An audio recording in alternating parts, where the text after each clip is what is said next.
Hi everyone, welcome back to the channel. कैसे हो आप सभी? आई होप आप सब लोग बहुत अच्छे होंगे। सो फ्रेंड्स, अभी मॉर्निंग का टाइम हो रहा है और आज है दिन शुक्रवार का। तो सुबह सुबह का टाइम हो रहा था और अभी सुबह मेरी मम्मी का कॉल आया कि हम लोग उधर आ रहे हैं, क्योंकि बहुत टाइम से वो लोग यहाँ पे नहीं आए हैं। आपने देखा भी होगा, काफ़ी टाइम हो गया है। तो मैं ही वहाँ पे जाती थी, लेकिन आज उनके यहाँ आने का एक रीज़न भी है। तो रीज़न ये है कि मम्मी मेरे लिए करवा चौथ के लिए एक साड़ी लेकर आई हैं। उन्होंने मुझे बताया भी नहीं कि वो साड़ी लेकर आ रही है, और अपने आप ही मतलब ऐसे ही सरप्राइज़ दे दिया। तो फिर उसके साथ का जो ब्लाउज़ था उसका नाप लेना था उनको, क्योंकि मम्मी मेरी ब्लाउज़ भी बना लेती है, मतलब स्टिचिंग करना भी जानती हैं। तो इसलिए वो यहाँ पे नाप लेने भी आ रही थी। और वैसे तो मुझे बोला था कि तू इधर आ जाना, लेकिन फिर मैंने कहा कि आप बहुत टाइम से यहाँ नहीं आए हो तो आप लोग ही इधर आ जाओ, मुझे बहुत अच्छा लगेगा। तो फिर मम्मी ने कहा चलो ठीक है। वैसे भी मम्मी अकेली ही रहती है रूम पे भी, क्योंकि भाई कॉलेज चला जाता है और पापा अपने काम पे चले जाते हैं। तो पूरा दिन भर मतलब मम्मी ना अकेली बैठी रहती है, तो इसलिए कभी कभार वो आ जाती है यहाँ पे। और वैसे भी नज़दीक में ही है, थोड़ा सा ही आना होता है, तो फिर आ ही जाती है।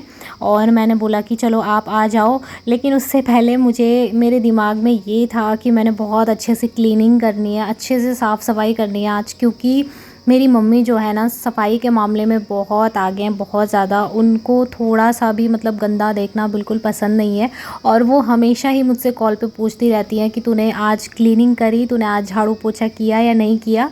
तो ये सवाल उनका मुझसे डेली ही होता है, मतलब हर दिन वो मुझसे फ़ोन पे जब भी बात करती है ना, वो बस यही पूछती रहती हैं, क्योंकि उनको घर सजाना और ख़ासकर क्लीनिंग करना बहुत ज़्यादा पसंद है। आपने मेरा मायका वाला व्लॉग देखा भी होगा कि हम लोग जहाँ पे रहते हैं रेंट पे, तो वहाँ की हालत, वहाँ की जो कंडीशन है उस घर की बहुत ज़्यादा बेकार है। वहाँ पे दीवारें भी टूटती हैं, इतना ज़्यादा पुराना वो घर है। और क्योंकि हमें उसी घर में लगभग 20 साल हो गए हैं, पिछले 20 सालों से हम उस घर में रह रहे हैं। मतलब मैं बहुत छोटी थी उस टाइम पे, तो तब से हम लोग उसी एक रेंट के घर पे रह रहे हैं। वहाँ से हम लोगों ने चेंज भी नहीं किया, क्योंकि हमें वहीं की आदत पड़ गई थी। और हमारे मकान मालिक जो हैं वो बहुत ज़्यादा अच्छे हैं। इस वजह से हम लोग वहाँ से कभी गए नहीं और सोचा भी नहीं हमने वहाँ से जाने का। तो अच्छा लगता है मतलब वहाँ पे, लेकिन प्रॉब्लम बस यही है कि वहाँ इतना ज़्यादा टूट फूट मची रहती है, बहुत ज़्यादा वॉल्स भी टूटी रहती हैं, नीचे फर्श भी टूटा हुआ है।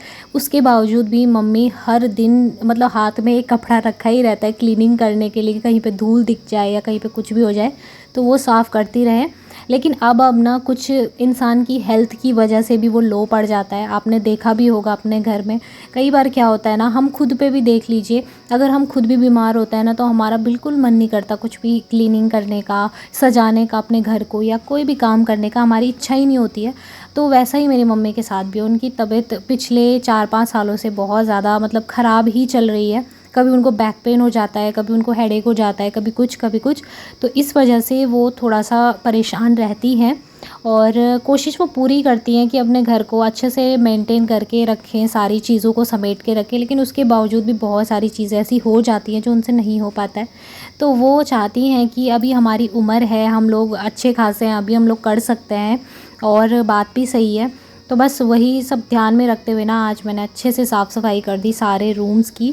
तो उसके बाद देखिए, सफाई करने के बाद ही मम्मी लोग जो है ना आ चुके थे। फिर मैं नहाने चली गई थी और उसके बाद ही मम्मी आ गई थी। तो भाई तो कॉलेज चला गया था, लेकिन मम्मी आई और मैंने जो है ना दाल पहले ही रख दी थी मॉर्निंग में ही, क्योंकि मुझे आज राजमा दाल बनानी थी। और साथ ही मैंने चावल भी निकाल के रख दिए हैं। तो मम्मी जब आती है ना तो मुझे बहुत ज़्यादा अच्छा लगता है, क्योंकि अकेले अकेले घर में बड़ी बोरियत सी आती है, सूना सूना सा लगता है। लेकिन साथ में जब कोई होता है तो बहुत ही अच्छी वाली फीलिंग आती है। तो हम लोग यहाँ पर बस बैठकर आपस में ना बातचीत कर रहे हैं, और जब मम्मी आती है तो हम लोग पूरा दिन ऐसे ही निकाल देते हैं बातों ही बातों में, मतलब पूरा टाइम निकल जाता है। बिल्कुल ही नहीं पता चलता कि कब सुबह से रात पड़ गई, बिल्कुल पता नहीं चलता। तो बस यहाँ पे मेरा भाई भी आ गया है अभी और बैठ गया है, कुरकुरे लेके आया। तो हम लोग थोड़ा ऐसे ही कुरकुरे खा के इंजॉय कर रहे थे। उसके बाद ना दोपहर में हमने जैसे ही लंच वगैरह किया और फिर हम लोग ऐसे ही बातचीत करने में बैठ गए थे, और रेस्ट भी नहीं किया आज, क्योंकि इतना ज़्यादा अच्छा लग रहा था। दोनों ही बैठ के मतलब गप्पे ही मारने में लगे हुए थे।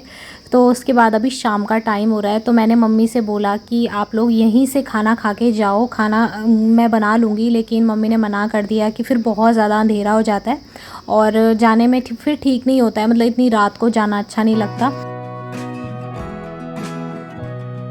मैं यहाँ पे आटा लगा रही थी क्योंकि मैंने बोला कि मैं रोटियाँ बना के दे देती हूँ आपको यहीं से, उसके बाद आप सब्ज़ी बना लेना वहाँ पे। वैसे तो मैंने बोल दिया था कि सब्ज़ी रोटी बना के मैं दे देती हूँ, आप वहाँ पे जाके सीधे जाना और खाने के लिए हो जाता है, मतलब कोई भी काम वाम करने की फिर ज़रूरत नहीं पड़ेगी। लेकिन मम्मी ने मना कर दिया क्योंकि पापा जो है ना पहले ही घर में चले गए थे और पापा ने सब्ज़ी वगैरह सब काट के रख ली थी, तो फिर उसको वेस्ट करना ठीक नहीं था। मम्मी बोल रही थी कि तुम अपने लिए बनाओ, हम लोग ऐसे ही चले जाएंगे, लेकिन फिर मुझे ठीक नहीं लगा तो मैंने आटा लगा दिया और फटाफट से जो है ना मैंने रोटियां बनाई। मम्मी ने और मैंने दोनों ने मिलके रोटियां वगैरह बना ली थी ताकि लेके जा सके। और अभी जो है ना बाहर थोड़ा सा हल्का सा उजाला है, इतना ज़्यादा अंधेरा नहीं हुआ था, तो थोड़ी देर हम लोग बाहर घूम रहे थे। उसके बाद अंदर आके जैसा ही थोड़ा अंधेरा सा हो रहा था फिर हमने खाना बना लिया था। और मम्मी यहाँ पे बैठी हुई थी तो बोल रही थी कि तू आटा लगा रही है तो तब तक मैं तुम्हारे लिए सब्ज़ी कट कर लेती हूँ। तो अकेले अकेले मतलब बैठे बैठे ना मम्मी को अच्छा ही नहीं लगता, उनके हाथ में कुछ ना कुछ तो काम होना ही चाहिए वरना वो उनसे बैठा नहीं जाता बस। तो यहाँ पे मम्मी पत्ता गोभी की सब्ज़ी काट रही हैं और इसमें से थोड़ी सी सब्ज़ी मैंने अपने भाई को भी दे दी थी क्योंकि उसको बहुत अच्छी लगती है पत्ता गोभी की सब्ज़ी। तो थोड़ा सा एक टिफ़िन पे पैक करके जो है ना मुझे उधर भी देना था सब्ज़ी को। और मम्मी जो है घर में ही जाके बनाएंगी सब्ज़ी। तो बस यहाँ पे देखिए बातों ही बातों में हमारे दोनों काम हो चुके हैं। और जब साथ में कोई हेल्प करवाने वाला होता है आपके साथ में तो आप कितना ज़्यादा रिलैक्स महसूस करते हो, मुझे तभी पता चलता है जब मेरी मम्मी आती है। और मेरी सास भी बिल्कुल ऐसी ही हैं सेम, क्योंकि वो भी मेरे साथ जब भी रहती हैं ना तो उनके होते हुए भी मुझे बिल्कुल भी टेंशन नहीं होती किसी काम की। वो भी सारा काम मुझसे मतलब मेरे साथ रह के ही करवाती हैं। मैं रोटी बनाऊँगी तो वो सब्ज़ी काट लेती हैं, या फिर मैं सब्ज़ी बनाऊँगी तो वो कभी कभार जो है ना आटा लगा के रख देती हैं। तो इतना ज़्यादा हेल्प वो भी बहुत करती हैं मेरी, जैसे मेरी मम्मी मेरी हेल्प करती है सेम वैसे ही मेरी सास भी मेरी हेल्प करती हैं। तो बस अभी उजाला ही था इसलिए हमने ज़्यादा कुछ नहीं किया, बस मैंने सब्ज़ी रख दी थी धुल के। देखिए सब्ज़ी मम्मी ने काट ली थी तो मैंने धो के जो है ना यहाँ पे निकाल के रख दी। और अभी मैं सब्ज़ी बना लूँगी सबसे पहले तो। और बातें मम्मी मेरे से करे जा रही थी, मतलब हम दोनों ना बातें ही करे जा रहे थे बस, उसके साथ के साथ कब काम हो गया कुछ पता ही नहीं चला। तो बस अभी यहाँ पे मैं प्याज और टमाटर कट कर रही हूँ और उसके साथ ही हमारी बातचीत तो जारी ही है। खैर आपने देखा ही होगा पूरे वीडियो में, मतलब हम लोग ना बातें ही करे जा रहे थे। भाई जो है बाहर थोड़ा सा छत में टहल रहा था, वो ज़्यादा वीडियो में नहीं आता है क्योंकि उसको उतना ज़्यादा पसंद नहीं है कैमरा के सामने आना। कभी कभार मैं थोड़ा बहुत उसको दिखा देती हूँ लेकिन उसको पता चलता है ना उसको बिल्कुल भी पसंद नहीं है वीडियो में आना। उसके बाद मैंने सब्ज़ी तो टाइम से बना ली थी क्योंकि मेरा ये था, मेरे पास जो टिफ़िन है ना वो प्लास्टिक वाला है, स्टील का होता तो ज़्यादा बेटर रहता, मैं गरम गरम सब्ज़ी दे देती उनको। लेकिन प्लास्टिक का था तो इसलिए मैंने सब्ज़ी पहले ही बना ली और एक कटोरी में निकाल के उसको थोड़ी देर ठंडा कर लिया था ताकि मैं ठंडी सब्ज़ी उसमें डालूँ, प्लास्टिक में गर्म चीज़ें नहीं डालनी चाहिए। तो बस यहाँ पे फटाफट से मैंने प्याज को भून लिया है और साथ ही पत्ता गोभी को भी डाल दिया है। टमाटर मैंने अभी नहीं डाला है क्योंकि मम्मी ना यहीं पे खड़ी थी तो कह रही थी कि वैसे उस तरीके से बनाओ जैसे हम पहले बनाते थे सब्ज़ी। तो पहले हम ऐसे ही करते थे, मतलब टमाटर पहले ही नहीं डालते थे, ऊपर से डालते थे और सच में इसका टेस्ट इतना ज़्यादा अच्छा आता है ना, आप भी करके देखना। गोभी की सब्ज़ी में ना टमाटर ऊपर से डाल के देखना, बहुत अच्छा टेस्ट आता है, एकदम खट्टा खट्टा सा स्वाद आ जाता है टमाटर का। तो बस मैंने वही किया। सबसे पहले मैंने यहाँ पे नमक मिर्च मसाले और थोड़ा सा जीरा पाउडर जो मेरे पास रखा हुआ था, भुना जीरा पाउडर, मैंने वो डाल दिया था और सभी को मिक्स करके उसके बाद मैंने थोड़ी देर ढक के उसको पका लिया था अच्छे से। और जब तक ये सब्ज़ी पक रही थी तब तक मैंने बोला चलो हम लोग बाहर घूमने चलते हैं। तो फिर यहाँ पे काफ़ी अच्छा है, उधर तो थोड़ा बंद बंद सा है, छत में जाने के लिए भी नहीं है, लेकिन यहाँ पे आके मम्मी को काफ़ी अच्छा लग रहा था क्योंकि खुला खुला सा लग रहा था ना, तो उनको बहुत अच्छा लग रहा था। तो बस यहाँ पे थोड़ी देर हम लोग फिर से बैठ गए थे और उसके बाद हम लोग चले गए थे बाहर छत में घूमने के लिए। तो बस अभी आए हैं हम लोग घूम के बाहर छत से और अभी सब्ज़ी आप लोग देख सकते हो रखी हुई है। तो मम्मी से मैंने कहा चलो टाइम पे हम लोग रोटियां बना लेते हैं। तो हम अंदर किचन में आ गए थे और मम्मी जो है ना पहले ही शुरू हो गई थी। मैंने बोला था ना कि मम्मी से रहा नहीं जाता है बिना काम किए, तो वो सीधे ही शुरू हो गई। मैं वहाँ पे कैसरोल वगैरह साफ़ कर रही थी तो तब तक मम्मी ने जो है ना रोटी बेलना स्टार्ट कर दिया। तो फिर मैंने बड़ी मुश्किल से हटाया, मैंने कहा आप एक काम करो आप पका लो, अगर आपसे ऐसे ही नहीं रहा जा रहा है तो फिर मम्मी ने कहा ठीक है मैं पका लेती हूँ। तो फिर मैं बेलती रही और मम्मी जो है ना रोटियां पकाती रही। तो ऐसे करके हमारे खाना मतलब काफ़ी सारा वैसे तो बन गया था क्योंकि वहाँ के लिए भी पैक करके देना था और इधर के लिए भी बनाना था। तो काफ़ी सारा हो रहा था, लेकिन टाइम का बिल्कुल नहीं पता चला, कब इतनी सारी रोटियां बन गई और कब सब्ज़ी बन गई कुछ नहीं पता चला। एकदम स्पीड पे सारा काम हो रहा था और बातों ही बातों में तो पता ही नहीं चल रहा था। वैसे तो आप लोगों ने कई बार देखा होगा, मैं किचन में काम करती रहती हूँ, तो कई बार ना मुझे इतना अजीब सा लगता है अकेले अकेले किचन में खड़े होके, और इनसे भी कुछ नहीं बोल सकती हूँ क्योंकि ये भी अंदर कमरे में पढ़ाई कर रहे होते हैं, तो मैं इनसे ये नहीं कह सकती कि आप मेरे साथ खड़े होके बात करो। मुझे बस ये है कि किचन में कोई खड़ा होके बात करने वाला मिल जाए, उसके बाद तो मेरे काम इतनी स्पीड पे हो जाते हैं कि कुछ पता नहीं चलता। तो बस यहाँ पर देखिए बातों ही बातों में फुल स्पीड के साथ हम लोग काम कर रहे थे, और साथ के साथ जो है ना मैंने थोड़ी सी सब्ज़ी अपने भाई को दे दी थी चखने के लिए कि कैसी बनी हुई है, पकी है या नहीं पकी है। तो वो बोल रहा था बहुत ज़्यादा टेस्टी हो रही है। तो यहाँ पे देखिए मम्मी ने जो है सब्ज़ी थोड़ी सी दे दी है, और हस्बैंड भी इतनी देर में आ गए थे मार्केट से दूध वगैरह ले करके। तो अभी इतना ज़्यादा अंधेरा नहीं हुआ था कि बहुत ज़्यादा रात हुई हो, तो इसीलिए मम्मी लोग ना यहाँ से खाना खा के नहीं जाते हैं। बहुत कम ऐसा होता है, कभी कुछ त्यौहार हो गया, मतलब जैसे करवा चौथ का टाइम हो गया या फिर मेरी एनिवर्सरी हो गया, उस टाइम पर तो वो लोग रुक जाते हैं जब मैं ज़बरदस्ती बोलती हूँ।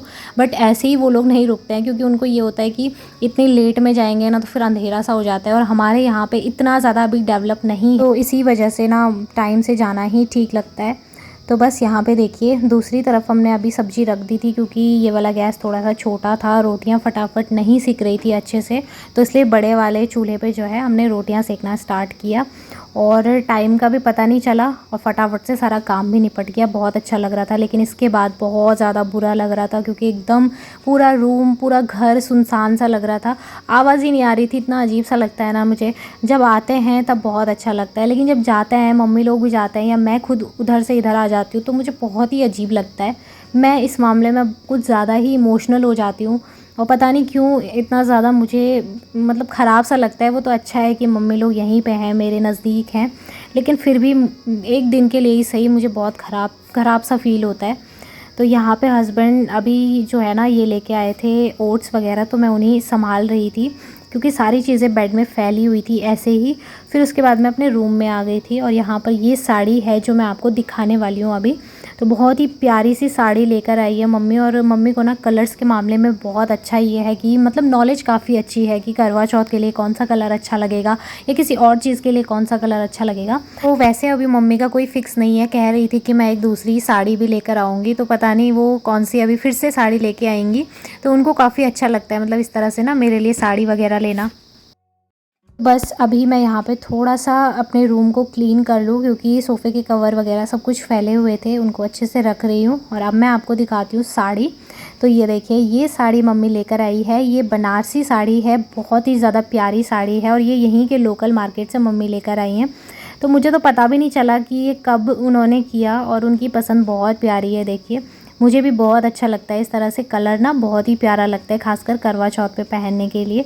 और जैसे लेकर आई ना तो ब्लाउज़ वगैरह खुद ही अब स्टिच करेंगी, तो एक तरफ से मैं टेंशन से फ्री हो जाती हूँ क्योंकि मुझे स्टिचिंग करवाने में बहुत ज़्यादा आफत आती है। मार्केट जाओ, वहाँ जाके नाप दो, फिर उसके बाद अगर कुछ गड़बड़ हो जाए टेलर्स के साथ में ना तो फिर उनको क्या बोला जा सकता है, वो तो सुनते भी नहीं है। तो बस उसके बाद हम लोगों ने भी डिनर वगैरह किया और थोड़ी देर हम यहाँ बाहर आ गए थे टहलने के लिए। काफ़ी अच्छा लग रहा था, मैं और मेरे हस्बैंड यहाँ पे टहल रहे थे। तो अभी रात के टाइम ना हल्का हल्का सा ठंडा भी होने लगा है बाहर, क्योंकि नदी की डायरेक्ट हवा यहाँ पे आती है, तो ठंड बहुत ज़्यादा होती है। अब सर्दियों में तो हालत बहुत ख़राब होने वाली है, तो अभी रात के टाइम पे भी ना काफ़ी ज़्यादा ठंडा सा लग रहा था। तो बस थोड़ी देर ही हम लोग टहले, लगभग 20-25 मिनट के लिए, उसके बाद हम फिर अंदर चले गए थे। सो चलिए फ्रेंड्स, इस वीडियो को करती हूँ मैं यहीं पर एंड। उम्मीद करूँगी आज का ये छोटा सा वीडियो आपको अच्छा लगा होगा। अगर आपको ये वीडियो पसंद आते हैं तो प्लीज़ वीडियो को लाइक ज़रूर किया करें, और अगर आप लोग मेरे चैनल पे नए आते हैं तो प्लीज़ चैनल को ज़रूर सब्सक्राइब किया करें। आपका प्यार और सपोर्ट मेरे लिए बहुत ज़्यादा ज़रूरी है। सो चलिए फिर मिलेंगे बहुत ही जल्दी एक और अच्छे नए वीडियो के साथ। तब तक के लिए बाय बाय, टेक केयर।